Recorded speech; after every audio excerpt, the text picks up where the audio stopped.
There is a solid foundation that we're all working towards the same goal, which is for Diyari to be able to be as independent as possible in her school setting, and to be as active with her classroom peers as she can possibly be. She may not be able to do all that the other children can, but she's going to try. School is where you learn the foundational things of life, not just educational things, but social. You learn to socialize, and you just learn so much, such a big part of your life. So CRS is really huge, and we're trying to play a huge part in that. Diyari has been an amazing student. I think she has transitioned well from first grade to second grade. It can be a huge transition for them, being so dependent on the teacher in first grade with a lot of things done for them, to second grade where they have to be a little more responsible, and she has, taken to that pretty good. She was this very scared little girl when she first started, to now she's embraced by the faculty, the staff, the students. They all just embrace her and encourage her. And I have found across the board, the schools in our district, they're very accommodating. They ask for our opinion. We're sitting in those meetings, and they always say, well, what do you think? And we can say, look, this is what our OT or speech therapist, this is what they're recommending. And they always respect that. Her disability, I don't really see it hindering her. She has a spirit like no other child, like no other adult I've ever met. She was asked if there was any one thing that she could do that her average peer does.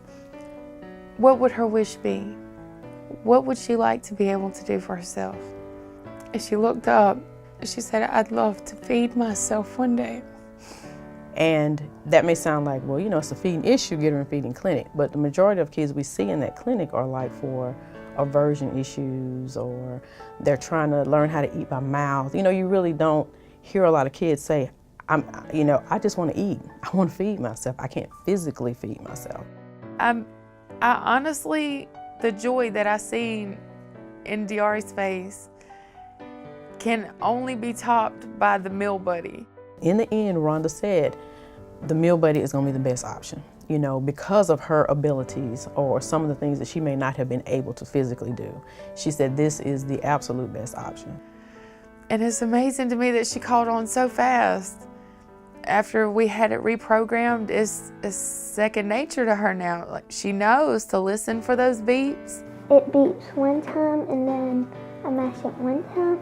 And if it goes 2 times, I mash it 1 time. And if it goes 3 times, I mash it 1 time. Most of the time you can't even tell that she needs help with something else, because she's like, nope, I'm good, I've got it.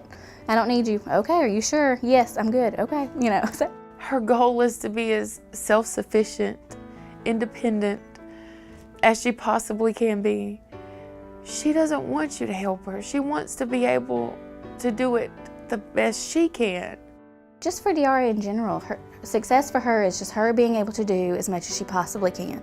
Whether it is being able to finally, feed herself and not need someone, or being able to pick up a pencil and do her work. And I'm excited to see this success from, not just this year, but as the years go on. I can't wait to see her grow and see how she takes this and succeeds with all of it. Whenever she test drove a power chair at CRS, that was the biggest smile I have ever seen on her face. This is going to be the new way, Mama. And I'm like, yes, ma'am, it is. So when you have a parent that's pushing like that, it gives you that extra push.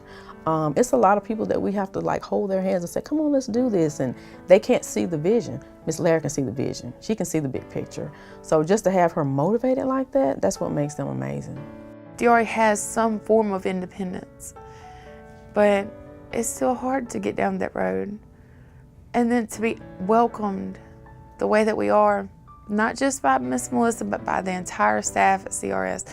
From the time we walk in the door until the time we walk out, we're made to feel as if we belong in a world where we often feel as if we don't. And the biggest thing, though, about this story is Diyari's mom. Miss Larry, because I'm gonna tell you, it was her tenacity and her ability to say, look, I'm not stopping until I get Diyari everything that she needs to get. And you need that emotion that she has, because sometimes that emotion fuels you. It pushes you to that next level. It's like you have to have that motivation. To be able to sit down and enjoy her, to enjoy our meal, it's life-changing for us.